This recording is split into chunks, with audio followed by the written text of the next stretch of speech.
will have the basic concepts first. Kailangan recall nyo ano pinagagawa nyo before sa lab about titration. And then, titration curves, laging nasa exam, nasa books na naman to class. We will give a new flavor on titration curves. And then, acid-base titration, complexometric, precipitometric. Ang kulang na nakalang class dito ay redox, which we will have in analytical 5. Okay? So, in case may mga methods guys na quite unfamiliar, or kasi hindi nasama sa lecture nyo noon, or sa lab, hindi na perform ang experiment sa lab, then all the more reason you have to focus. You have to pay attention. Kasi class, kahit sabihin pa ng mga seniors nyo na ang naging difficult for them ay instrumental topics. Equally important pa rin class, itong classical topics. You cannot ignore. Naman, I will ignore na lang yung classical topics kasi mahirap daw yung instrumental. They are both important. When you go sa lab, pag nag-work na kayo class sa lab, both are equally important. Okay? Andito nga ang basics measurement of mass, measurement of volume, diba? So very basic skills ang meron class here, both knowledge and skills. Okay? So I hope guys you will not ignore the equally important classical topics. Alright? So let's start guys with our basics. Volumetric or titrametric analysis is a fundamental technique that involves the controlled addition of a titran. Class ang titran, ito yung nasa burette. Ito yung known concentration. Paano pag hindi known, then you have to standardize to a sample until the reaction reaches its endpoint, typically indicated by a color change of indicator or an instrumental signal. So class yung mga common terms na alam niyo about titration. So one by one, marirecall nyo rin yung class. So set up muna. So let's show you an example of a typical setup during titration. So you have your burette stand, your burette clamp, your burette, or recall class sa lab bridging. I hope you remember na meron tayong lesson on basic labware. Meron tayong portion on measurement of volume. Number 1 pa nga natin ang burette sa mga glassware that measure volume. So ang typical na capacity class ng burette natin ay 50 ml. And take note class, kasama ang tip. Nalala niyo ba? Kapag experiment, isang klase ng mga steps ninyo is to fill your burette. Dapat nga lampas pa kayo dun sa pinakadulo niya, no, sa 0, and then you fill the tip. Di ba dapat nga class, tinatap niyo pa nga carefully yung tip to remove any air bubbles. Kasi kasama, okay, included in the 50 ml capacity class ang tip ng burette. So always remember that. Whether it's a base burette or acid burette, kasama yon sa 50 ml. So there you go, that's your setup. And then, kapag nag-read tayo class ng burette, I hope you remember na dapat eye level tayo to avoid parallax error. And explain ko na sa bridging exam ang parallax error. So here you have your initial reading and then final reading. And then the difference is the volume of titran consumed by your analyte in the sample. But diba, very easy naman pan class. Itong basic concepts natin. So let's recall your very important terms. Titran, your solution of known concentration being compared to the analyte. So class ng analyte unknown. Hindi pa alam how much analyte is in your sample. Kaya kino-compare natin. So whatever amount of titran was consumed ay equal proportional class sa amount ng analyte present in your sample. Indicator. So you want to observe a color change, use an indicator. Okay? Or pwedeng instrument. For example, a pH meter. Anything that can signal the end of titration. Yan class. Yan ang purpose niyan. Para alam mo when to stop adding the titran. Endpoint. This is the change, no? Ito yung point kung saan, ma'am, nagbago na ng color yung indicator. Endpoint, end na po ng titration. Exactly. Pero class, ang goal kasi natin, no, ang goal natin is to look for the region where your analyte and titran are equal. So if you're thinking na endpoint yan, class, equivalence point yun. So equivalence point is where stoichiometrically equal ang amount ng analyte and titran. And class, ang requirement ng good endpoint, it should be near the equivalence point. Kaya dapat nga nagko-coincide Okay, however, in the lab, I hope you remember class na pag nag-observe tayo ng endpoint, it is when a slight excess of titran has been added. O aminin, diba? Yung konting-konting excess, dapat nang diba, drop lang, exactly. Pero pag naparami yung drops, iba na yung color niya, very intense na. Okay, so ayun class, ang dapat na maalala sa basic concepts here in volumetric analysis. Okay? So there are the different types of titration. O ma'am, ba't naka-highlight yung acid-base? Kasi nauunahin natin class. We will first discuss acid-base titration. In fact, the next part, titration curves, is heavily based on acid-base. Okay? So we will be looking at this later. Typical reagents, indicator use, application. So when you want to determine how acidic, how alkaline your samples are, then of course, acid-base titration class ang sagot dyan. Later, we will discuss complexometric, precipitometric, and then Anakin 5, redox naman class, ay discuss natin. Okay? So everybody, in light of acid-base titration, itong next part natin, itong titration curves. Titration curves provide valuable insights into the progress of a titration and the chemical properties of your analyte and titran. So these are the key information that we can see, no? pH, voltage, absorbance, depending class anong type ng titration curve. Yan. So here, what we see is pH versus volume of titran used. O di ba class, ang ganda ng titration curve, nasa manual na rin to. Very sharp, very defined. Bang, bakit kaya? Because here, ang titration system class ay composed ng strong acid and strong base. So now you know, sharp, very defined ang titration curve pag parehong strong. Mas pwede po ba, isa lang sa kanila ang strong, the other one is weak, pwede. Pero class, kapag parehong weak, nako, it will be very difficult. Kasi we really want to see nasaan kaya ang equivalence point. O here class, can you see? Can you examine kung nasaan ang equivalence point itong parehong titration curve? O diba, kita class natin kung nasaan. O may equivalence point ba sa graph na to? So yung nasa midpoint, yes. Okay, if it's kind of difficult to look at our sigmoidal titration curves, then we recommend na pwede ka mag-plot ng first derivative or second derivative to really see the inflection point. But don't worry, we will discuss the regions here in titration curve. Okay? So class, I have here more examples. O ma'am, ba't hindi po define? Bakit hindi na po define itong nasa titration curve at the left? Kasi class, weak acid na to. Okay, so now you know na kapag weak ang isang system, like your analyte in a titration class, hindi na ganun ka-define. And as you can see guys, tingnan nyo maigi. Dalawa, ma'am, bakit dalawa po ang inflection point? Very noticeable na siya sa first derivative plot. Kasi class, diprotic acid to. Now you know, it's easier. Sharper kapag nasa first or second derivative plot. Mamit siya about the other three. This three class, sodium hydroxide, carbonate, and bicarbonate. Ito guys ang nasa double indicator titration later. Okay? So next class, let's look at the info we can get from titration curves. Of course, una na dyan ang equivalence point. Again, it is where reactants are present in stoichiometric amounts. Volume of titran at equivalence point, madali na class, ratio and proportion na. So you can get how much ang titran needed at EP, equivalence point, shape of the curve, initial signal, and others. Meron din notable about buffer. Kailangan alam ng class kung kailan may buffer. Alright? So please, ito class ay inyong reading homework. All of this naman ay nasa manual ninyo. And may example tayo ng titration curve problems there. So solve natin. Okay? So class, before tayo mag-solve, please make sure you saw and understood tables 24 and 25. Alam niyo ba class? Ito ang summary ko. Ito ang summary ko nung student pa ako. O diba? Syempre, inaaral ko parati ang titration curve. Kasi nasa lesson talaga namin, nasa lecture namin to. Since one of our references is Cook, diba? Ang dami niya problem lagi sa titration curve. So every time mag-review ako, sabi ko, dapat may summary na ako eh. Dapat alam ko na what are present. Ano yung gagawin na equation for each region. So class, ito. Books ko pa to before. Alright? So here you will find the reactions, the species, the dominant species, and ano ang gagamitin na equilibrium or equation. So let's see ha. Number one, before titration, wala pang nangyayari. You only have your analyte. Wala pang kahit na before titration nga. So wala pang nangyayari. So it's just your normal Ka or Kb equilibrium class. You can use I-stable if you want to para mag-compute ng X, either your hydroxide for base or hydronium for acid. And then quadratic. And then get the negative log of the concentration to get your POH or pH. It depends. Next, before half equivalence point. Paano yun? Sige, at equivalence point muna tayo. Kung gets ano yung before half. At equivalence point, you must know how much titrant is added. So, 50 ml. Ano half ng 50 ml? 25. That's your half equivalence point. Then you can set a volume before 25. Then ginawa ko dito, 10 ml. O, diba? Yung plus ang before half equivalence point. And at this point, analyte pa rin ang excess. Therefore, mag-I-stable ka. Ma'am, bakit may Henderson-Hasselbalch? Class, at that area and also at page 3, some of your weak acid or weak base were already converted to its conjugate. O what do you have? If you have a weak acid or weak base at partly na-conjugate na siya, ito syempre meron kang buffer. O diba? Hindi na kailangan class explicit na sabihin yun na a buffer was formed, compute for the pH. Dapat alam natin kung kailan nakaka-form ng buffer. Alright? At region 3, at half equivalence point, half of your analyte is now converted to its conjugate. Ma'am, what about the other half? Still your analyte. So equal sila. Diba? Equal ang amount ng analyte and ng conjugate. Kaya pala ma'am, na-cancel ang log base over acid. Exactly. Log of 1, 0. So pH is equal to pKa. Easy. Next, region 4. Ito class lagi nasa exam to. Ito region 4 at equivalence point. So at equivalence point, all of the analyte is now converted to its conjugate. Therefore, the conjugate will now ionize or dissociate. So class, magiging opposite na rin yung equation na gagamitin nyo for equilibrium. Don't worry, practice natin yan in a while. And region 5, after equivalence point, make an I-stable, determine how much titrant was in excess. O, di ba madali lang? Madali class kung solid yung foundation nyo ng acid-base equilibrium at ng iba pang equilibrium topics. Alright? So kaya class, ayun yung maunawaan bakit nasa Anachem 1 ang basic, ang solubility and acid-base equilibrium at bakit nasa online bridging ang chemical equilibrium. Kung saan nag-start tayo to define the equilibrium constant, the expression, and the Le Chatelier's principle. O see? Kasi class, planado na itong timeline ng lesson natin. You can't understand this lesson here, volumetric methods, if you don't have a complete or solid understanding muna ng equilibria. Okay? So I hope class, nagawa nyo na yun kasi here, may reactions involved na. Okay? Sa equilibrium, wala pang reactions involved doon. It's just your strong acid or base, weak acid or base. Dito, may kapartner na. Kaya, laging may reaction. Okay? So class, let's look at the problems I gave you in the manual. Sa manual, meron siyang first na problem, strong acid, strong base, HCl, and sodium hydroxide. Isa-solve ko class here in the crash course video ang equivalence point. Siyempre class, madali na lang ibang region, kayo na yan, kaya nyo na yan. After all, strong acid, strong base to. So, what's the reaction? 1:1. 1 mole of acid will be needing 1 mole of base. So, kailangan equal sila, right? Of course. Dahil strong to, what about the opposite naman? Paano kung weak ang acid? Calculate also the pH at the equivalence point for acetic acid and sodium hydroxide. The ratio is also 1:1.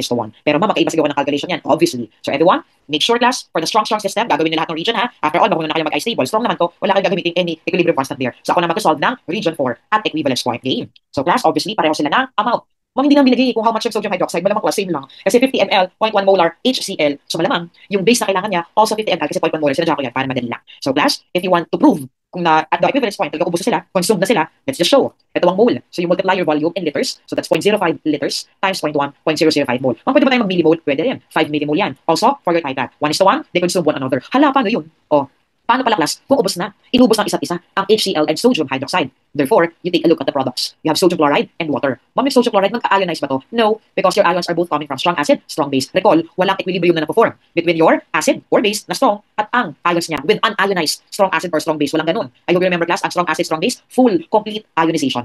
Okay, so clear tayo dyan ha. So hindi aasahan na mag-ionize ang sodium chloride. Pero may water, oh, yun, now we're talking. You see water? Water can ionize only to a small extent. 1 times 10 to the negative 413, that's the kW of water. You remember? Yes. So ito class, hydroxide times hydronium, 1:1. Pwede ba ginawa na natin sa equilibria? X times X. X squared ang kW. Therefore, each of the ions here is worth 1 times 10 to the negative 7 molar. Kaya diba, alam na ang pH ng neutral mixture, neutral substance. Example, water, 7. So, mama, equivalence point 7 pala ang pH nito. Yes. Kaya nakita nyo kanina sa titration curve, saktong 7 yun. Because this is how you compute the pH at equivalence point of a strong acid, strong base titration. Take note class, galing sa water. So, ma'am, pang strong lang to. Clearly, pang strong lang. Now, kita nyo yun, nag-flip. Now, we have acetic acid. Class, mas mahaba ang solution. Napansin nyo, calculate the equivalence point. Same question. pH at equivalence point. So, ito class, ang reaction. 1:1. So, acetic acid, same mole. Sodium hydroxide, same mole. Ubos pala to eh. What's next? Water. Siyempre hindi. Okay. Water has a minor role here. Kanina major role siya. Major character siya kanina. Kasi, hindi naman nag-ionize ang sodium chloride. Kasi nga, it's a product of a strong acid, strong base. Ito class, sodium acetate. Tingnan nyo ma'am, mag-ionize yan. Saan ba galing class ang acetate? Galing siya obviously sa acetic acid. So, acetate is the conjugate is the weak base version of acetic acid. Dapat alam nyo class na mag-ionize yan. Di ba class kapag weak acid or weak base, package deal, laging meron kang ions and unionized species. So hindi mawawala yung isa, kailangan magka-pair sila. There's always an equilibrium between the ions and the unionized species for a weak acid, weak base system. So I hope you remember that from Anachem 1. So here, acetate is also present as 0.005 mole. Ma'am, sure kayo, sure ako, 1:1 to guys. So whatever amount of acetic acid was initially present is now all converted to its conjugate, acetate. Eh ma'am, paano naman ang concentration? Ano po kaya ang concentration ngayon ng acetate since we are at the equivalence point? Class, you really have to imagine. You really have to think the lab way. May 50 ml ka ng acid solution, nakapagdagdag ka na ng 50 ml din ng base. 50 plus 50, 100. So 100 ml or 0.1 liter is the final volume. Right now ha, at region 4, equivalence point. So divide by the volume in liters, you get 0.05 molar. Yan class ang molar ng acetate. Hindi ba pwede ma'am na mole na lang tayo? Hindi pwede. Kasi class, when you use the I-stable, remember, ito ay equilibrium molar concentration. Tandaan yan ha. Kapag kayo ay gumagamit ng I-stable, nag-square bracket kayo, those are equilibrium molar concentration. Ma'am, para sa po next I-stable nyo? Hindi ba wala na nga, ubos na nga yung acid tsaka yung base. But wait, you have acetate. Acetate as a weak base, as the conjugate base of acetic acid, can ionize. As a base, ma'am, syempre as a base. So class, let's now announce the importance of knowing the conjugate. Ma'am, bakit? Meron lang akong ipapakita class na very special. Oh, the conjugate. Oh, remember, for sure you remember the font. Ginaya ko lang. I want you guys to remember na ito ay iba na. Iba na ang species natin. It's now the conjugate. Therefore, you will be using the opposite equilibrium constant. Ma'am, what do you mean? Di ba class, sa first part ng titration curve problem na to, acetic acid siya. You will be using Ka.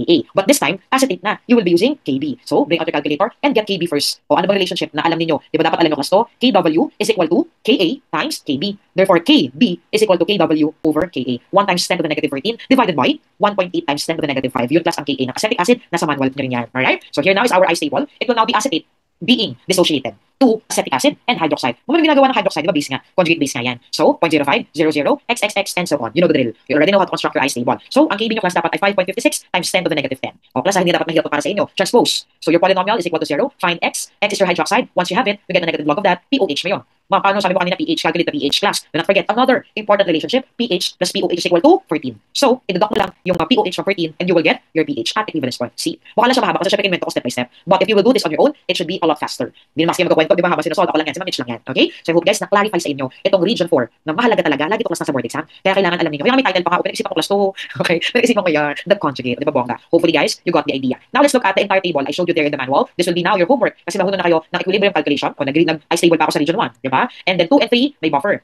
Perform I-stable, and then Henderson-Hasselbalch equation. Plus nag-buffer na tayo sa anak M1. Hopefully, clear yun sa inyo. Kakatapos lang din natin ng equivalence point. Di ba? And after equivalence point class, you now have excess of your titrant. So, kunwari, 60 ml. So, i-deduct mo lang how much acid and then how much strong base is in excess. And that will be your dominant species. At dyan kayo guys mag-base na pOH calculation ninyo. Look at the pH values. 2.88, 4.14, 4.74, 8.72, 11.96, increasing because your titrant is strong base sodium hydroxide. Alright? So, class, I just discussed yung important equivalence point. All the rest here, natutunan na rin sa akin from anak M1. So, hopefully, you can transition to the application here. Alright? So, now that we're done with our topic on titration curve, let's now move on to a specific titration. Wherein, kailangan nyo na class i-recall ang inyong lab memories. Let's unlock our lab memories. Kasi kailangan natin class mag-solve ng mga problems, ng mga direct problems on acid-base titration. Everybody, let's watch this. This video shows you the endpoint of a titration using phenolphthalein as the indicator. The indicator starts off colorless because the acid is in the conical flask. Base is added in from the burette, which turns the indicator pink.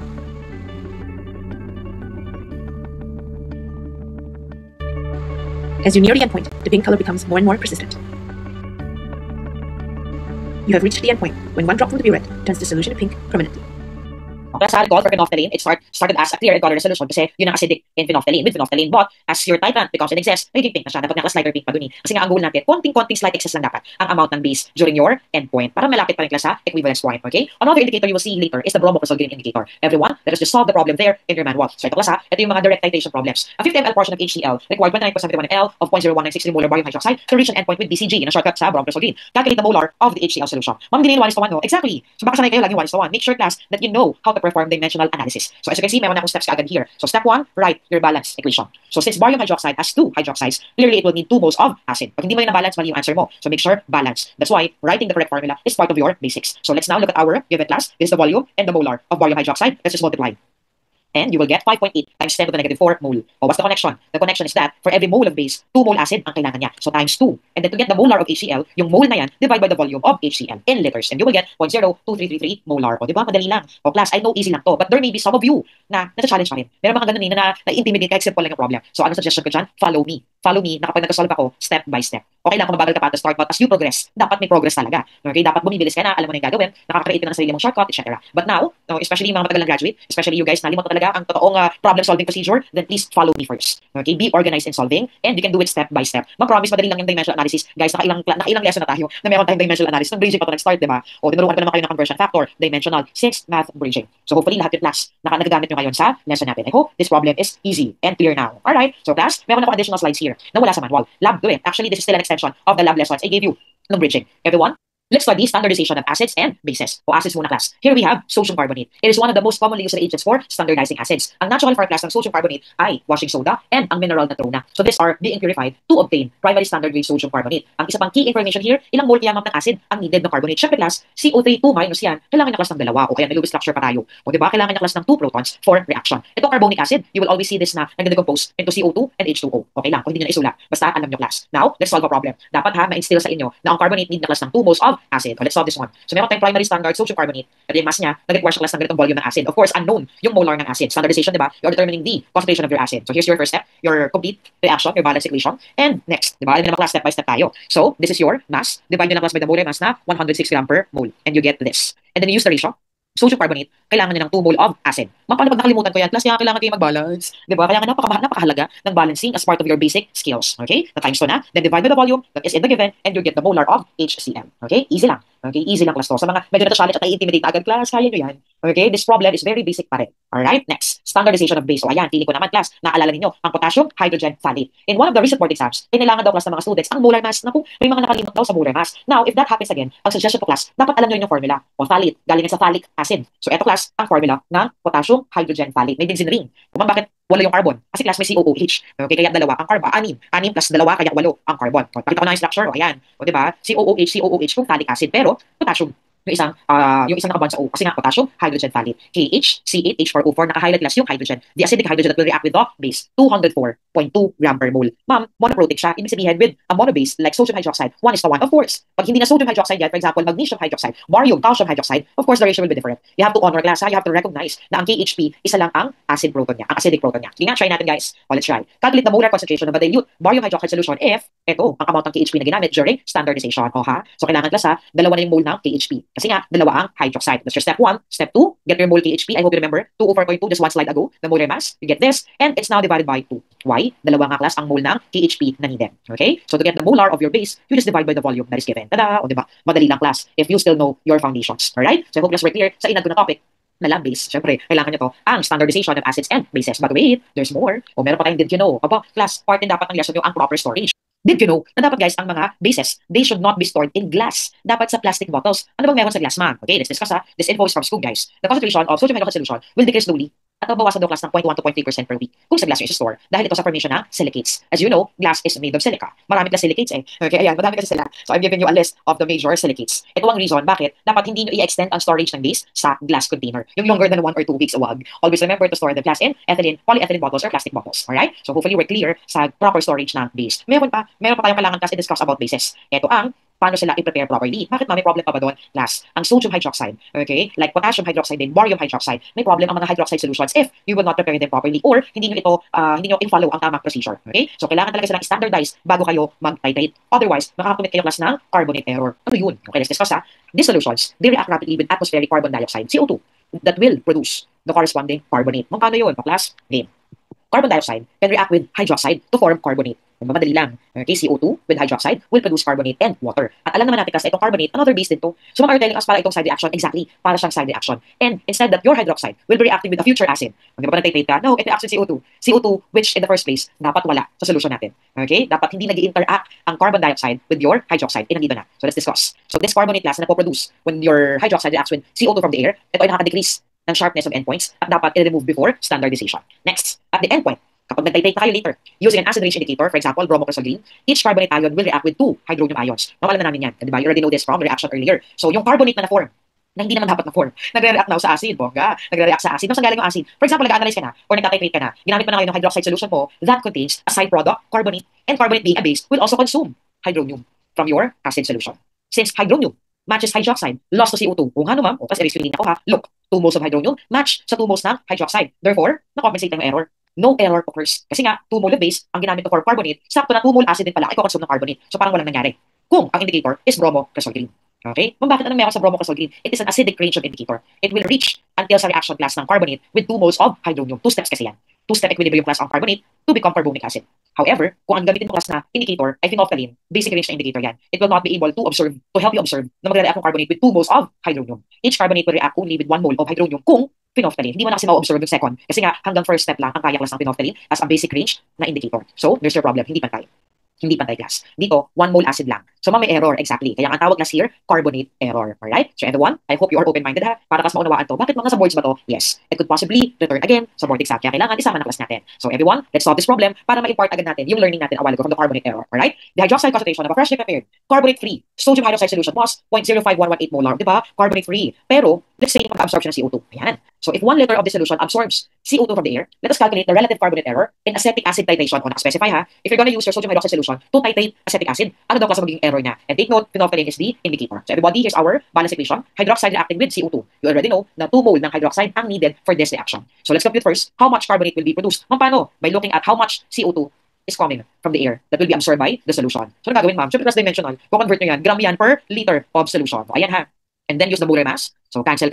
Well, look at the relationship. 1 mole carbon dioxide will produce 1 mole sodium carbonate. So perform the operation and you will get this. O, diba madali lang? You already have your carbonate produced coming from the reaction of your hydroxide and itong CO2. Now, let's compute ang effective concentration class ng sodium hydroxide for acetic acid. Paano yan? Mababawasan po ba yung strength ng hydroxide? Of course. Mababawasan yung initial niya na concentration. So ayan na siya, minus. So look, we will now put our carbonate mole per liter na nakuha kanina in the first step. And then let's now analyze using phenolphthalein gas. Okay, phenolphthalein has the indicator basic range siya. As you can see, 1 mole acid. Di ba kanina hydronium yun? Kasi nga class ang hydronium manggagaling sa acetic acid. I hope you still remember. O, 1 mole, 1 mole. And ang acetic acid will be consuming 1 mole sodium hydroxide. Bakit nag-multiply ka pa nitong last factor? Siyempre, kasi kailangan yung last term natin, sodium hydroxide. Hindi tayo pwede mag-subtract ng walang hydroxide. Okay? So, para lang class makita ninyo yung overall natin na solution. I hope class na nakaka-keep up kayo. I understand some of the on-site students, medyo na-challenge talaga sila dito. Inuulit-ulit ko pa nga. So, hopefully guys, through this video, kasi kasama na kayo, mga on-site students, mag-gets nyo na rin. Okay? In case na-challenge kayo dito, during the day we discuss this. Okay? So now, na-cancel na natin ng units, you can now subtract yung amount ng hydroxide that we will deduct from the initial. There you go. O diba nabawasan? Nabawasan class. 0.04672 molar na lang siya. And to get the relative error, you subtract from our original and divide by the original. Class ng relative error kasi sa stat, positive. Pero kay school kasi may negative siya. Kaya ayan, hindi ko na nilagyan ng absolute value ha. But the error is 8%, 8.7%. Yung class, yung naging carbonate error. Because your sodium hydroxide solution absorb CO2 from the air. Alright? So I hope clear tayo. O meron pa. So class, solve nyo rin to. So this is our next problem. If 1 liter of 0.15 molar sodium hydroxide was unprotected from the air at nakapag-absorb, o ibang unit lang ginamit niya, 11.2 millimole, what will be its new molar concentration kung HCl naman class ang paggagamitan niya ng sodium hydroxide? And also this one. Okay? So class na naman, relative carbonate error din ang gagawin. So hopefully guys, you will be able to solve this. You can pause the video para class makapag-solve mo na kayo on your own. Mas effective kasi yun guys. Hopefully alam niyo na mas effective pag sinusunod nyo yung instruction namin that you solve and then you check na lang afterwards kung tama ang solution nyo. Okay? So here's the second problem. Kung bakit nakapag-pause na kayo, may answer na kayo, compare na lang here sa slides natin. So the reaction is still the same reaction. Ito class, di ba naka-millimole? So ginawa ko lang siyang times to the negative 3 mole per liter. Cancel. So class, the effective concentration is now 0.1388 molar. Yun ang question kasi, what is its new molar concentration? Na-answer na natin, 0.1388 molar. Mamish nakalabas na ba yung gatong type of question boards before? Yes. Kaya nga klase naman ako here in our discussion. Okay? Yung isa pa, let's discuss. Sodium carbonate will be produced. Ito yung second problem in the previous slide. So same yung ginawa. Meron kang gram CO2. However, ang liter natin, kalahati lang, 0.5 liter. Cancel. So this is your sodium carbonate produced that has been produced galing class sa reaction ng CO2 and sodium hydroxide. So similar to what we did earlier. O, di ba? Similar lang. Cancel. Subtract. And the effective concentration will be 0.0723 molar na lang. Then get the relative error. Kapag relative error ba, lagi may denominator, syempre kaya siya relative. Times 100, 29.1%. So class, hindi ko nalagay times 100, pero may times 100 yan. Okay? So I hope guys were clear in the problem solving for carbonate errors. Essentially, nababawasan class. Your effective hydroxide concentration gets lower. Why? It's converted to carbonate. And carbonate also consumes acid. Diba? Yan ang logic class na ginawa natin problems here. Alright? So class, let's now move on to other methods pa ng titration. So nakita nyo na itong simple direct or direct, very simple lang talaga. Now, we will move on to both Kjeldahl and double indicator. Wag mag-alala class. Sa Kjeldahl, may back titration din there. And in Anachem 5 and 6, we have potentiometry. Anachem 6, may potentiometry din naman tayo. Alright? So everyone, make sure itong reading homework nyo ha. Kasi class, pag mga ganitong table, summary na yan, ibig sabihin, this will help you keep up sa mga info. So please guys, be responsible. Read the summary I prepared for you for all the methods. Okay? So class, manood tayo nitong Kjeldahl method so you would be knowledgeable kung paano siya ginagawa in a modern setup.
class, bongga, yung instrument na ginamit here in the video. So now, let's go over the steps again ha, para clear. Class, ang Kjeldahl method, alam niyo ba, na ito ang standard for determining nitrogen and protein content in food. As proteins typically contain a consistent nitrogen proportion. So yung proteins, di ba, yung sample, dinigest, no? So yung proteins na decompose na class into amino acids, and the amino acids will now give up your nitrogen. So yung nitrogen nagiging ammonium, na naging ammonia, na denitrate. O, di ba? Yun yung maikling kwento class na nangyari sa Kjeldahl analysis. Here in this picture, kung parang hindi naman ito kamukha nung nasa video kanina, kasi ito kasi manual, ito yung manual way of determining the amount of nitrogen na related sa protein in your sample.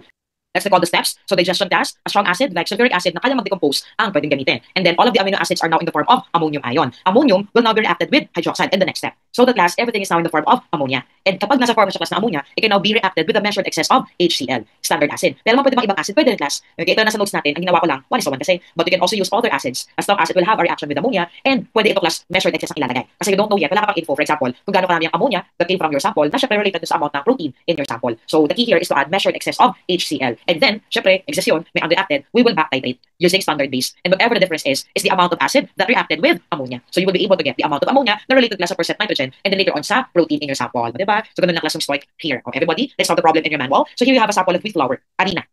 So ammonia form by adding concentrated base after digestion with sulfuric acid was distilled into 25 ml of 0.04977 molar HCl. O diba, sakto. Ibig sabihin class measured excess. Yan ang tip ko sa inyo ha. Whenever you see a solution na exact 25, 50, no, ang galing no, ang dami namang inad map agad-agad. Kaya class yun ay measured excess. So alam niyo na yung kasunod, may back titration. See? May back titration. So yun class ang amount naman ng base used for the excess HCl. Alright. So here is our timeline class ng gagawin natin calculation. So our mole ammonia na makocompute natin will be related to percent nitrogen and will be in turn connected to percent protein. Paano po makocompute ng mole ammonia? Sabi niyo by subtraction lang. Yes. So 25, convert that to liter times molar HCl minus quantity yun na, minus 3.97 ml times your base. So plus ganito lang. So mole ammonia is equal to mole HCl na nag-react sa kanya is equal to MV HCl minus MV sodium hydroxide. Ma'am, kasi 1:1? Yes. Ma'am, paano pag hindi HCl ang ginamit ng acid? For example, sulfuric acid.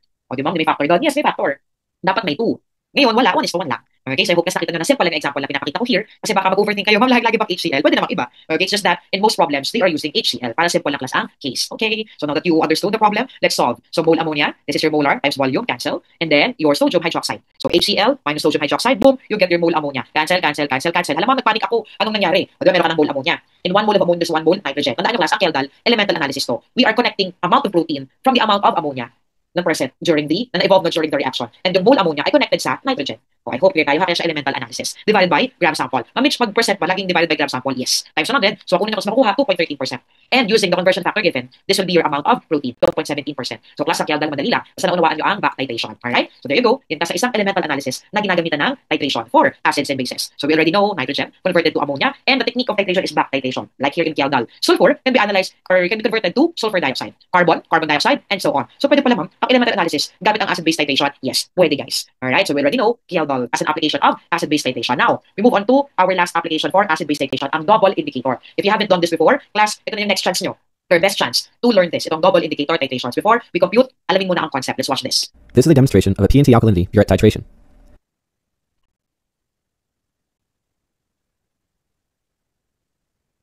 The first step is to fill and zero the burette with sulfuric acid titrant. Zero the burette by squeezing the bottle until the titrant reaches the 0 mark. Next, gather your sample. To prevent contamination from a previous titration, rinse the flask with the sample to be tested. Then, use a graduated cylinder to accurately measure your sample and add the sample water to the flask.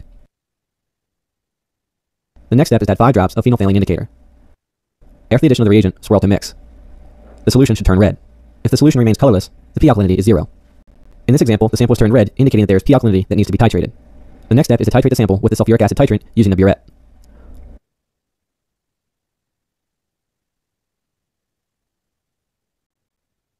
Make sure you're mixing the sample after each drop until the sample color changes from red to colorless. Record the number of milliliters used to reach the endpoint. Use this result in the calculation of P alkalinity. Do not refill the burette at this time. The next step is to add 5 drops of total alkalinity indicator. After the addition of the reagent, swirl to mix. The solution should turn green, indicating that there is still alkalinity that needs to be titrated. The next step is to titrate the sample with sulfuric acid titrant using the burette. Turn the stopcock to add the titrant to your sample. Make sure you are mixing the sample while you add the titrant. As you near the endpoint, turn the stopcock so the titrant is being dispensed slowly. Make sure you are mixing the sample after each drop until the sample color changes from green to red.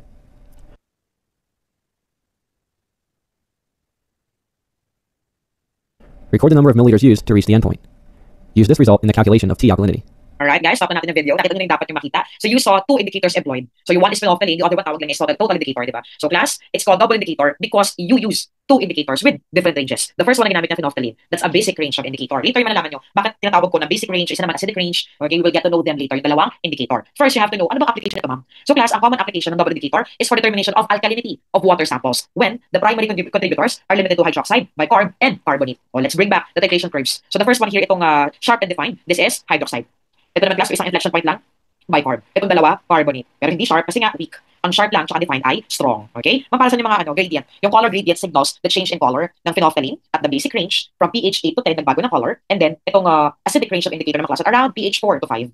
Diba? Yun pala yan, ma'am. Kaya pala dalawang indicator used exactly. So, meron sila kanya-kanyang purpose, yes. Alright? So, class, ito ang purpose ng double indicator. Ang pag-determine ng alkalinity ng water sample, which is defined as the acid neutralizing capacity of a water sample. And mainly, ito ay sa carbonate species at pwede rin class na dahil sa phosphate. Alright? But here in our lesson, carbonate species, guys, ang i-discuss natin. So, here is our basic range indicator, phenolphthalein, na kapag una pa lang, ma'am, yung sample namin alkaline, so dapat pink siya. That's the heart, yes. Pink na siya at the beginning. Pagkalagay niyo pala ng phenolphthalein. Upon adding your titrant, ano bang titrant here, ma'am? Since basic class, you're testing for alkalinity water sample, your acid ang titrant natin. Okay? Katulad sa video kanina, may titrant kayo, diba? Sulfuric acid. Here in the problems, I'm going to show you HCl. Para hindi na nakakalito. Kasi babalik-balik kayo, may tuna naman. Kaya gagawin natin HCl lang ang titrant here. So, ito class ang gradient from pH 8.3 to 10. Diyan nagpapalit ng color ang phenolphthalein. That's your basic range indicator. While methyl orange, one example of an acidic range indicator, color gradient niya nasa 3 to 4.4. So, ma'am, siya nagpapalit ng color? Yes. Okay? So, kailangan class magkaiba ng coverage, magkaiba ng toka, yung dalawang indicators. So, this is your phenolphthalein. So, you start as pink, kasi nga basic na siya, and methyl orange. So, ma'am, paano kapag may bromocresol green? Pareho lang ba? Pareho lang class ng job ang methyl orange at bromocresol green. Huwag kayong mag-alala. Okay? Some of you were, maybe, you already had this, no? Nung undergrad kayo. This is a portion from Scoob. But for those na talagang no idea at all kung ano itong double indicator, we really have to focus, guys. Ito kasi ang way ni Scoob to explain the relationship of the volumes of titrant using phenolphthalein and bromocresol green na kanyang acidic range and to know anong components ang present. Ito na class ang version ko. Nakita niyo yung version ko, makulay, di ba? Green for the bromocresol green and then pink naman for the phenolphthalein. So class dalawang endpoint. One for your basic range, mauna yun. Kasi nga, di ba, basic ang ating sample, mauna ang basic endpoint and then your acidic naman. Okay? So ma'am, explain. Alright, ito muna class. Isolate na muna natin yung tatlo na walang ibang laman. Sila lang, single component. Now, if your component is hydroxide, o kung wala ka pang idea, hydroxide kaya ito, paano ko kaya malalaman? Class, either use your phenolphthalein or bromocresol green endpoint. You will be arriving kung how much hydroxide ang initially present in the sample. Why? You will observe a similar volume. Whatever volume of acid needed for the phenolphthalein endpoint is exactly the same sa bromocresol green endpoint. That's your clue. VPH is equal to VBCG. Easy, no? O next, for bicarb and carbonate. Ma'am, bakit zero to? Kasi class, di ba, pagka nag-add kayo ng phenolphthalein, dapat magko-color pink. Dito, pagka-add niyo pala class ng phenolphthalein, magiging clear na. Okay, bakit? Kasi class, walang job. Walang job ang phenolphthalein here. Kasi walang pink. Kasi towards the acidic medium na to eh. Acidic pH na yan. So walang job ang phenolphthalein here. Hala ma'am, paano ko malalaman kung how much yung amount ng bicarb? Then use your bromocresol green endpoint. Okay, but for VPH, it will be equal to 0. Bongga. Next, carbonate. Ayan.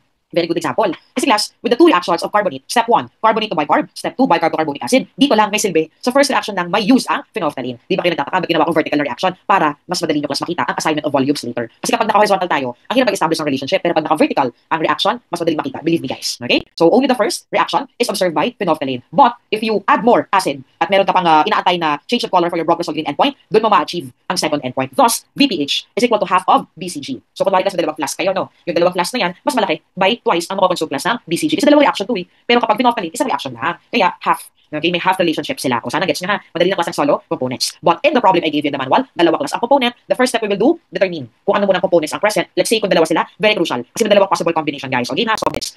A solid mixture contains sodium hydroxide, sodium bicarbonate, and sodium carbonate, either individually or in a permissible combination. The sample was titrated with 0.25 molar HCl. So ito class ang titrant, standard acid. That required 26.2 ml to reach the phenolphthalein endpoint. Ito class ang i-label natin as VPH. And an additional, so ayun na yung sign. Additional, nag-add pa class ng 15.2 ml to reach the BCG endpoint. Calculate the mass of each component present in the mixture. Class, yung crucial part, mag-assign muna tayo ng components. So VPH is 26.2.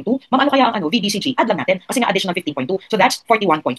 So class, kunin nyo ang half ng 41.4. So that's 20.7. So obviously, VPH is greater than half of BCG. Kaya class, ang dalawang components present are hydroxide and carbonate. So ma'am, yun pala talaga muna bago kami mag-compute. Of course, magiging useless guys yung calculations nyo kung in the first place, mali naman yung assign nyo na components. I hope clear kung bakit crucial ang pag-compare muna ng VPH at ng half ng BCG. So you saw it earlier kung bakit may half ng BCG. So take a look at these two reactions. Yung basic range na indicator na phenolphthalein, siya class ang bahala for you to know na na-titrate mo na ang hydroxide at ang carbonate to bicarb. One step only. Then the rest, yung additional 15.2 ml, yan na ngayon. Diyan yung makikita na ito hanggang dito ang mararating ng bromocresol green endpoint. So are you telling us na nasa isang flask lang to? Yes, just like sa video. Nag-add na phenolphthalein endpoint, tinapos muna yung first endpoint, and then saka ulit nag-add ng second indicator to observe the rest of the titration. Ganun class. Now, yung crucial pa na part, second crucial na part, ay yung pag-assign naman ng volumes. Di ba nga class, ang ginawa ko sa technique na to ay vertically written yung mga reaction. So ibig sabihin ito ay mga volume. Yes. Kasi class, may relationship ang mole nila. So ngayon, mag-assign muna tayo ng volume before tayo mag-multiply sa molar ng acid ng titrant. Okay? So lalaki ko lang class yung figure, nagpapabalikan ito na sa manual. Dimension dimensional analysis lang yan. Ang second crucial na part, how to assign the volumes. VPH is 26.2 ml. So this is the coverage class for the titration of hydroxide and your first step ng carbonate. Yan, total yan, 26.2 ml. Another clue, additional 15.2 ml. Ibig sabihin ng ito yun, di ba? Ito na lang yung second step na ng carbonate, yung tinitrate with the additional 15.2 ml exactly. Now, kailangan nyo kasi maalala that the carbonate equilibrium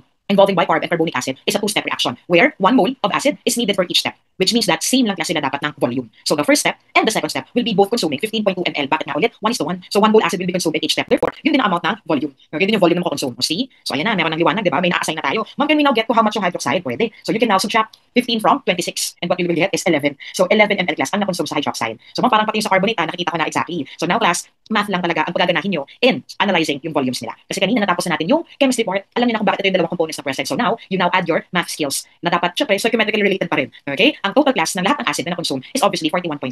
Ito lahat-lahat. Pag inad nyo, lahat ng volumes that you see here, you will arrive at 41.4 ml. Okay? Syempre, ito 26.2. Dito na to. Coverage ito ng dalawang reaction na yan. Ma'am, yung total po ng carbonate, 30.4. Kasi 15.2 times 2, 30.4. So ito class ang amounts ng acid na na-consume by the components, hydroxide and carbonate. O 1A, I hope clear. Kasi sa on-site sections, inuulit ko para mas magets nila. Kasi class, after all, kung okay naman kayo sa stoic, okay kayo sa lesson ng acids and bases, magagets nyo yun to. Basic pa rin naman to class. Assignment lang to ng volumes para i-convert na natin to into mole pagka-multiply nyo sa molar ng acid. So let's take a look lang. Balik na tayo class sa previous slide. O ayan na. So your sodium hydroxide consumed 11 ml, your carbonate consumed 30.4 ml. So you would see now here is a dimensional analysis nila. And then yung molar ng acid given naman class in the problem. Cancel. For hydroxide, as we can see, 1 mole of acid ang needed niya. Then convert with the molar mass, then gagawin daw milligram. And then class for carbonate, so this is your acid again. However, please note that for carbonate, dalawang as ang molar acid needed. Then the molar mass is 106, then convert to milligram. O diba? Madali lang siya class. Kaya kailangan kaya ng class i-solve ito. Okay? So, you can rewatch this portion if you think need nyo pa class na reinforcement. O ayan ha. So, madali lang to. So, arithmetic nga lang yung involved, yung magma-minus, mag-add, mag-multiply, para class makuha ang dalawang components. Yay! O ayan ha. Nasolve natin yung problem na nasa manual ninyo. So, class, here is another problem that I want you to solve. O, isolve po ito para makadagdag sa knowledge at sa skills ninyo on double indicator titration.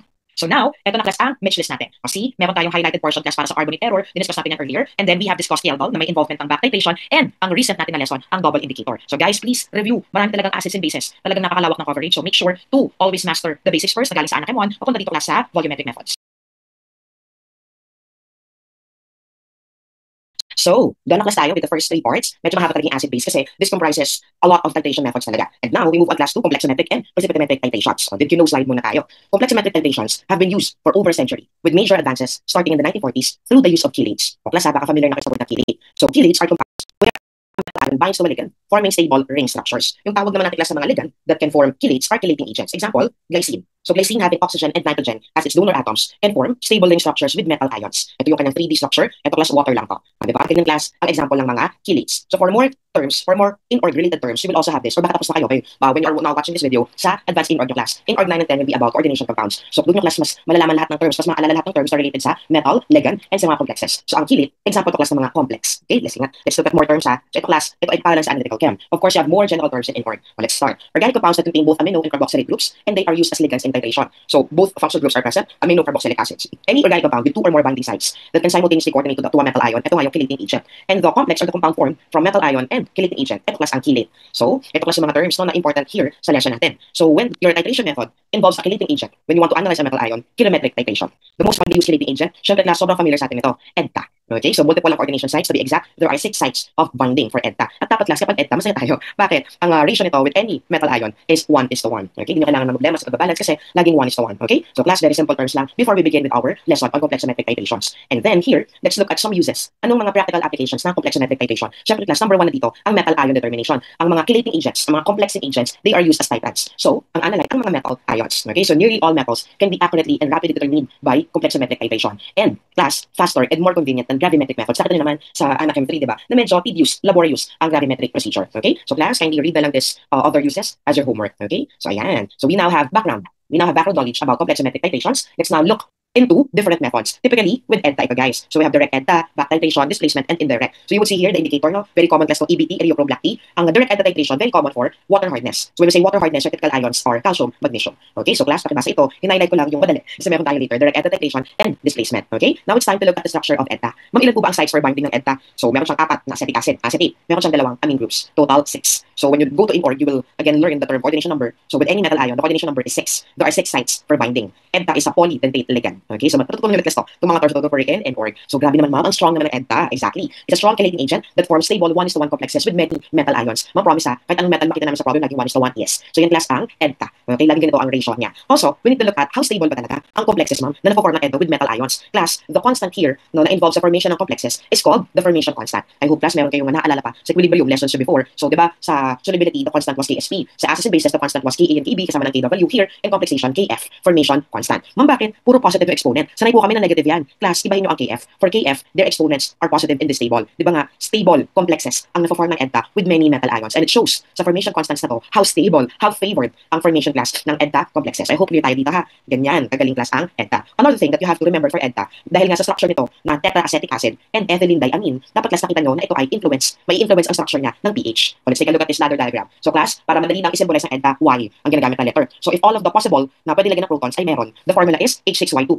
Balik tayo sa structure ng EDTA here. So pag sinabi natin fully protonated form, your amino groups, and of course, itong apat na acetate, merong H, merong proton. So fully protonated. Kaya 6, okay, ang proton sa class kung pinaka-acidic na form ito ng EDTA. Balik tayo ulit doon. So this is your fully protonated form of EDTA. As you remove the protons, of course, tumataas yung pH. So this is your neutral EDTA upon removal of the 2 protons of the amine groups, and then ito class yung apat na Kas kasi nga tetraacetic acid. And when you reach 10.24 and beyond, ayan na, ito na class ang fully deprotonated form of EDTA. In fact, guys, you have to remember, kung nag-perform kayo ng EDTA titration before, then a buffer is really added. Para saan po yung buffer, ma'am? Para class, ito yung form ng EDTA na dominated niya, yung lahat ng species. Siya yung dominant form ng EDTA during your titration. Bakit ma'am? Hindi pwedeng lahat sila present. Siyempre class hindi. E di ang chaotic ng titration nyo kung maraming forms ng EDTA ang present. So we want a dominant form. Kailangan na-dominate ng class yung titration. So if you are to buffer your titration medium from pH 10 and beyond, example 10 to 12, then you have the Y4- as the dominant form of EDTA. So class, yes, may effect ang pH in titration. Okay. So class, let me show you a video clip of an example ng pag-determine ng water hardness via EDTA titration. And some of you baka nagawa ito as experiment before.